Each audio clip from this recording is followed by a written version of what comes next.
Salam! Salam. Today we're talking about money. Who pays for the first date? That's the big question. Who did pay or who should? Who should pay for the first date? Love that for them. I need some backup. We have commercials mainly on food that I remember. One specific about tuna. Okay. The big family, very rich family, comes to their house for dinner and they open the fridge and get some tuna, canned tuna, and eat from the tuna. That's Salam! Salam. Today we're talking about money. Who pays for the first date? That's the big question. Who did pay or who should? Well, I'm Armin. I'm Sam. And we are a Persian-American couple. And today we want to talk about money and finances in marriage. Yeah. Okay, here's my first question, but even before that. Is in American culture, money is kind of a taboo topic? Like it is. It depends. So is it the same? Yeah, it's usually hard to talk about. Like, yeah. People don't really know what to say or how to bring it up. So it's usually like goes under the rug and nobody talks about it until things happen. Same. Okay, but anyway. Okay. Who should pay for the first date? Who should pay for the first date? I think the person who asks the other person out should pay for the first date. Okay, that's fair. So doesn't matter if you're a guy or a girl, you should pay for the first date if you're asking them out. And normally, guys pay for a first date because they are the people who ask in Iran the girls out. In Iran, I haven't been in Iran for a long time, but I think it's based on what I've seen on social media, on Twitter, all the trends. I think guys pay for the first date in Iran as well. Okay. And I think guys pay for everything in Iran until second date, third date, fourth date. I don't know at what point it changes, but I do not think Persian girls pay for the dates. Nice. Love that for them. I need some backup. Yeah, in the US. Well, yeah, how's it in the US? Typically, it would be the guy pays for the first date, but that's not like a set in stone rule. I think it's becoming more common that you split on a first date. On a first date? Yeah. What would that tell you if I asked you to pay for your dinner? Yeah, I don't know how that would go, right? Like I don't know. So you paid for us on our first date. I did pay for our first date. And our first date was kind of funny because we had multiple stops. Yeah, we got coffee. We went for coffee and then dinner. We were both like, oh, we don't want this to end. And so we went for dinner and then we walked around for a while. It was on the beach and afterwards we got ice cream. And I think you paid for all of them. Yes. Thank you. So that's what I thought. I thought guys pay for the first dates. Even in Iran and here. I liked it. I thought it was like, you asked me out, so that was nice that you paid, but it was also just like, I don't know, maybe I'm a little bit more old-fashioned. Like, I think it's nice. How is it like? Yeah, you were saying, how is it in the US culturally? Yeah, I don't know. Again, like, I haven't been dating for a while either. I think it's acceptable to split on the first date, but I don't know how that conversation goes, right? Like, the how do girl offer to pay? Probably. That's how you split, or is it? I don't think you can ask. I think the other person if you has ask, to offer. it's like a red flag. Yeah. Asking. I think so. How about second date, third date? Yeah. How did we do it? Let's talk about how we did it. Our second date, I feel like you still paid. I did pay. We had sushi. We had sushi on our second date. I think on the third date, you got dinner. Yeah, because we went to like a theater show and you paid for that. So that was so I feel like when we started dating, I paid for. I think you paid for more. Yeah. But like, I don't know. When did you start paying more and more? Because we never really split the bill. We would just trade off. Like, I would pay for this one, you would pay for that one. Yeah. Which I like better. I don't know. There's nothing wrong with it, but splitting the bill to me seems like kind of platonic, right? Like, you just, it's not romantic. Just friends. Yeah. What was our fourth date? I think what I remember from when we started dating was once I paid, next time you paid. And we went Yeah, back and I forth. think so. Oh, was our fourth date? Did I invite you over and we cooked? Yes. So then I paid for the ingredients because I invited you over. But Yeah. I think at the beginning you were paying for more, but we would go back and forth. Yeah. See, guys pay more usually. That's how it is. Yeah, I think that's Did you like that generally. Yeah, what was your I mean, or? why wouldn't I? No, I liked it. I liked that it wasn't. There wasn't really a conversation about it, and it was never drama about like. I never felt like you resented me when you paid or the other way. Yeah. It was very comfortable, so I wouldn't have minded paying, but it was nice that you offered, and it was. I liked it. I don't know. I think it's like if you like that person and if you want to be with them and you think you're gonna get married, then you don't really care if you want to pay now. Yeah. Or next time. I mean, it's nice to be paid for, obviously. It is. It feels and nice. It's a good sign if the girl also pays. But when I paid, I was like, I was not like keeping score. Yeah. No, me neither. Next time I paid. Which I liked. I think. How's it in the U.S.? How's your single friends doing it right now? I don't really have single friends. Sorry. Sorry to all to my friends. to the listeners out there. And I don't know. That's not something we really talk about. Talking about like, taboos around money.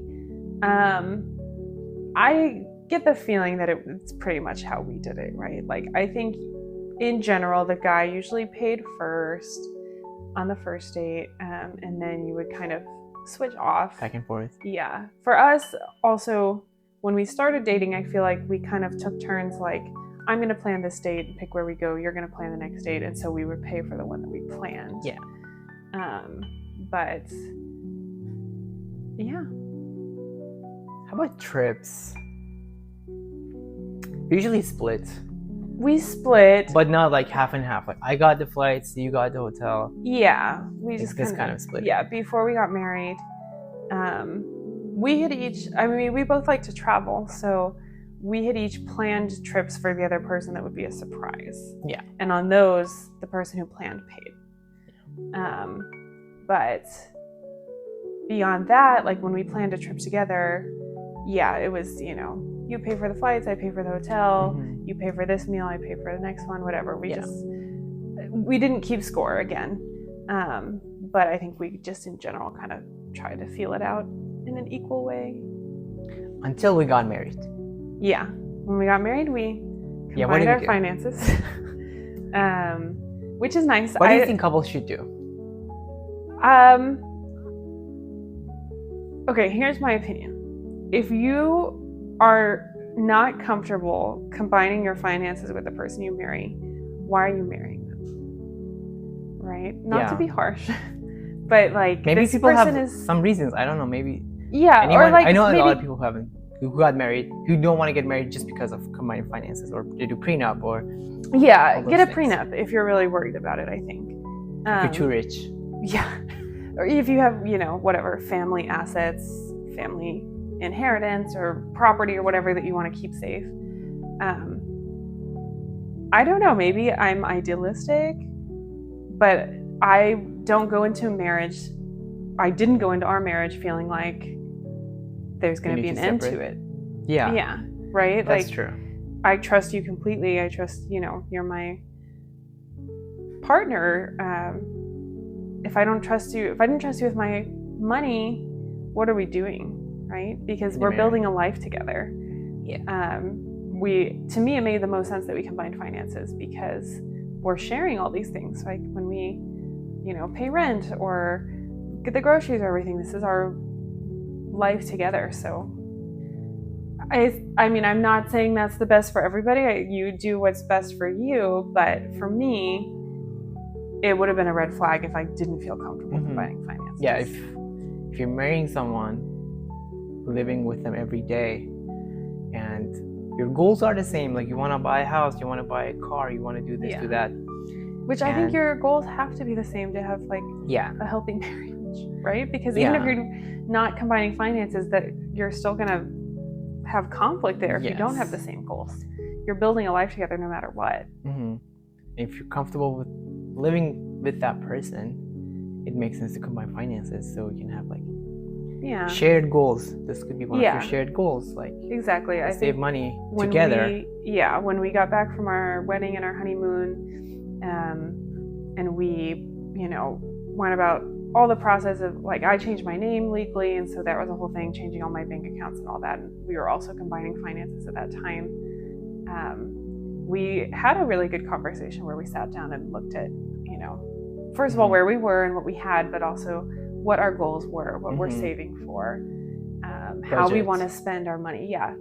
I think that's really important in a relationship. So many people have different opinions. Let us know what you think in the comments. I'm curious.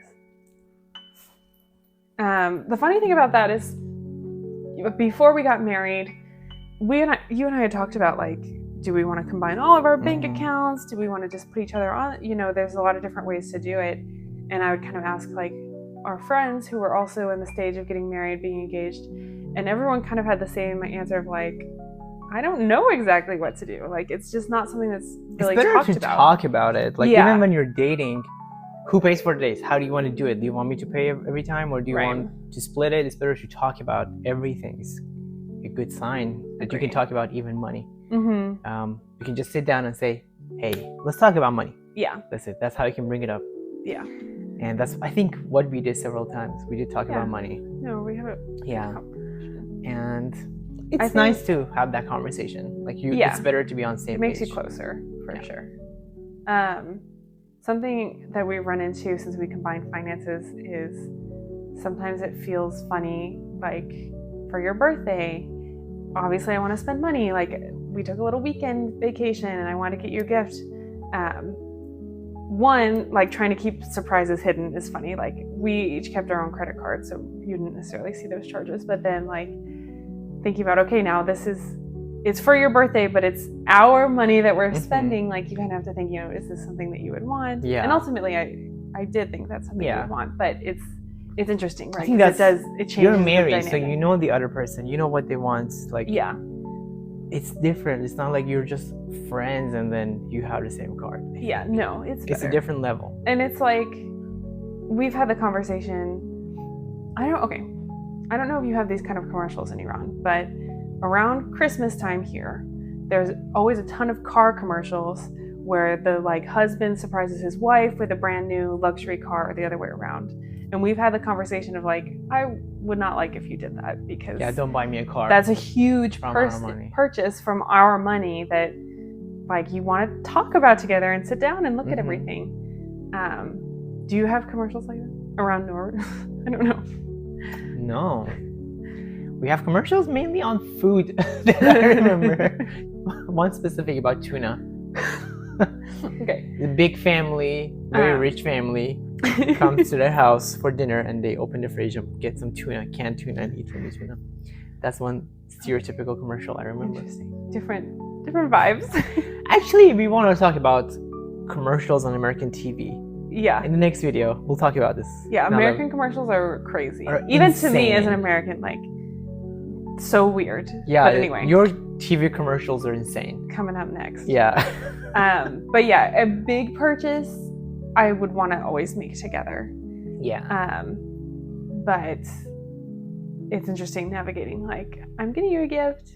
It's from our joint finances. That's how I feel. I'm like, oh, it's her money too. What do we do with it? And do I want something crazy? Does she want something crazy?